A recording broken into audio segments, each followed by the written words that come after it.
Baik, saya dari kelompok 4 ingin mempresentasikan hukum ketenagakerjaan yang berjudul Sulitnya Menegakkan Hukum Ketenagakerjaan di Indonesia. Anggotanya terdiri dari saya Laude Agung Prastio, kedua ada Febri, yang ketiga ada Tasya Raihan, yang keempat ada Anastia, yang kelima ada Miyogi. Baik, selanjutnya akan dilanjutkan oleh kawan saya. Baik, di sini saya akan menjelaskan mengenai pemberian upah di bawah upah minimum. Jadi ini adalah salah satu pelanggaran hak tenaga kerja yang sering terjadi di Indonesia. Jadi pertama-tama saya akan menjelaskan terlebih dahulu. Di dalam pasal 1 Peraturan Pemerintah Republik Indonesia nomor 78 tahun 2015 tentang pengupahan disebutkan bahwa upah adalah hak bekerja atau buruh yang diterima dan dinyatakan dalam bentuk uang sebagai imbalan dari pengusaha atau pemberi kerja kepada pekerja atau buruh yang ditetapkan dan dibayarkan menurut suatu perjanjian kerja, kesepakatan ataupun peraturan perundang-undangan. Jadi termasuk tunjangan bagi pekerja atau buruh dan keluarganya atas suatu pekerjaan ataupun jasa yang telah atau akan dilakukan seperti itu. Jadi untuk ketentuan pengupahan ini diatur dalam pasal 88 Undang-Undang Nomor 13 Tahun 2003 tentang Ketenagakerjaan, lalu mengalami perubahan pada UU Nomor 11 Tahun 2020 tentang Cipta Kerja.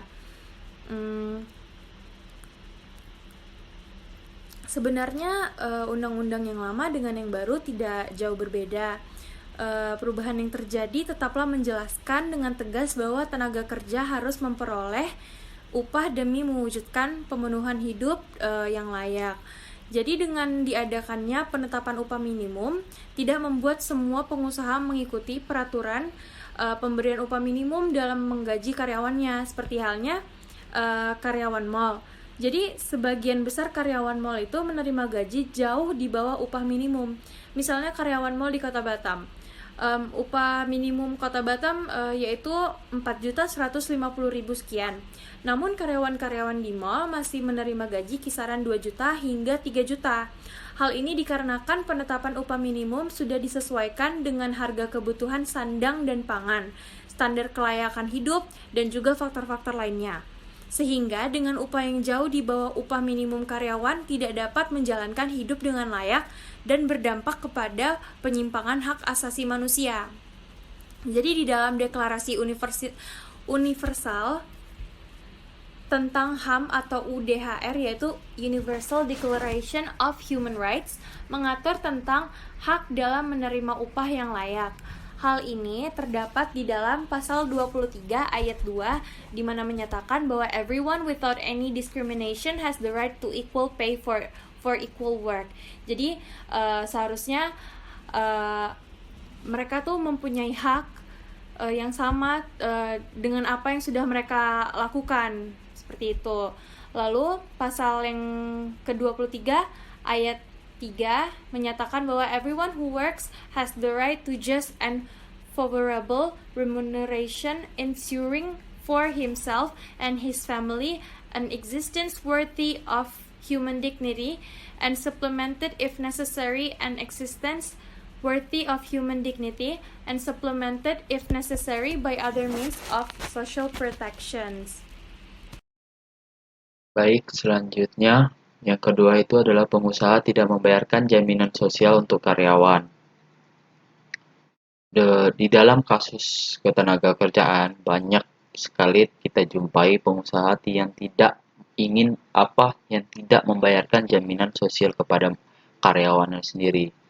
Di dalam undang-undang banyak mengatur atau memberikan sanksi kepada pengusaha yang enggan membayarkan jaminan sosial atau jaminan kesehatan bagi karyawannya.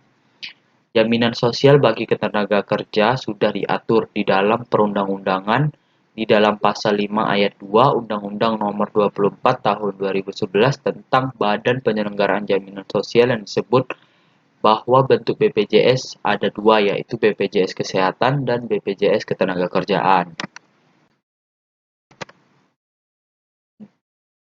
Dalam Pasal 15 Ayat 1 Undang-Undang Nomor 24/2011 junto putusan Mahkamah Konstitusi Nomor 82/PU strip 12 strip 10 Romawi garing 2012 yang disebutkan bahwa pemberian kerja secara bertahap wajib mendaftarkan dirinya dan pekerjanya sebagai peserta pada Badan Penyelenggaraan Jaminan Sosial sesuai dengan program jaminan sosial yang diikuti dan pekerja berhak mendaftarkan diri sebagai peserta program jaminan sosial atas tanggung jawab pemberi kerja apabila pemberi kerja telah nyata-nyata tidak mendaftarkan pekerjanya pada jaminan sosial.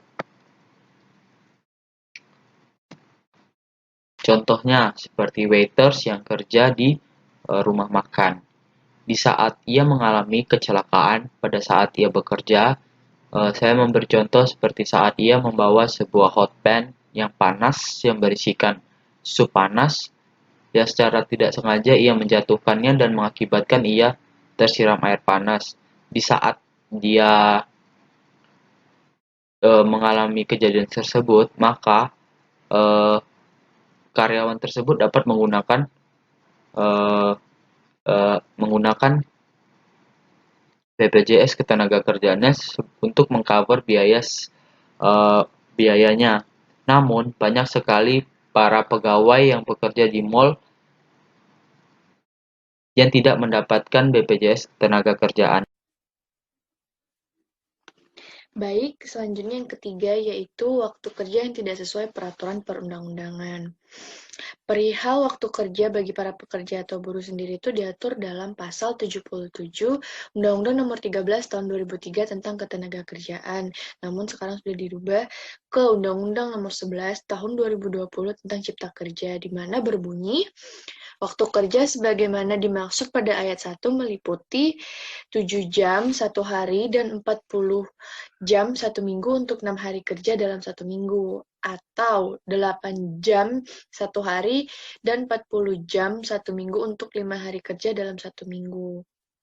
Nah, namun dalam prakteknya sendiri ini mengenai waktu kerja sendiri masih banyak dilanggar oleh para pengusaha. Contohnya tuh yang terjadi atau dialami oleh karyawan yang bekerja di mall, di mana mereka bekerja dari jam 10 pagi sampai jam 10 malam tanpa pergantian shift, di mana hal tersebut itu seharusnya sudah masuk ke sudah termasuk ke dalam waktu lembur. Sudah, dan bisa dikatakan itu sudah melanggar waktu kerja sesuai dengan peraturan perundang-undangan yang disebutkan sebelumnya. Nah, kemudian dalam ayat 3 pasal 77 Undang-Undang Nomor 13 Tahun 2003 tentang Ketenagakerjaan yang sudah mengalami perubahan juga ke Undang-Undang Nomor 11 Tahun 2020 tentang Cipta Kerja, di mana disebutkan bahwa jam kerja tersebut tidak berlaku bagi sektor usaha atau pekerjaan tertentu. Nah, sektor usaha yang dimaksud sendiri ini seperti supir-supir, seperti pekerja di pengeboran minyak lepas, atau penerbangan jarak jauh. Nah, itu artinya karyawan mall sendiri itu sudah bekerja lebih dari waktu yang ditentukan, dan itu tuh sudah termasuk ke kategori lembur. Hal ini tuh sudah diatur dalam undang-undang di pasal 78 Undang-Undang Nomor 13 tahun 2003 tentang Ketenagakerjaan yang sudah mengalami perubahan sendiri itu di undang-undang ini. Undang-Undang Nomor 11 tahun 2020 tentang Cipta Kerja. Ketentuan mengenai upah lembur juga diatur dalam keputusan Menteri Tenaga Kerja dan Transmigrasi RI tentang waktu kerja lembur dan upah kerja lembur. Jam kerja berlebihan yang dilakukan setiap hari itu sangat berpengaruh tentunya kepada kesehatan karyawan-karyawan, baik termasuk karyawan-karyawan mall tersebut, karena karyawan tersebut menjadi kurang memiliki waktu istirahat yang cukup, waktu istirahat yang efisien, karena mereka bekerja non-stop, apalagi dengan posisi berdiri, kebanyakan di mall, yang dapat menyebabkan berbagai penyakit yang bisa dialami oleh karyawan-karyawan tersebut. Baik, selanjutnya akan dilanjutkan oleh teman saya.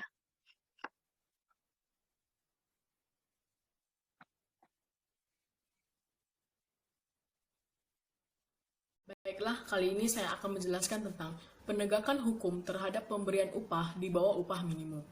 Perlindungan yang dilakukan pemerintah terhadap tenaga kerja dapat dilihat dari perubahan Undang-Undang Nomor 13 Tahun 2003 tentang Ketenagakerjaan dalam UU Nomor 11 Tahun 2020 tentang Cipta Kerja. Di dalam pasal 88E ayat 2 disebutkan bahwa pengusaha dilarang membayar upah lebih rendah dari upah minimum. Untuk pengusaha-pengusaha yang membayar upah karyawannya di bawah upah minimum, maka akan diberikan sanksi berupa sanksi pidana.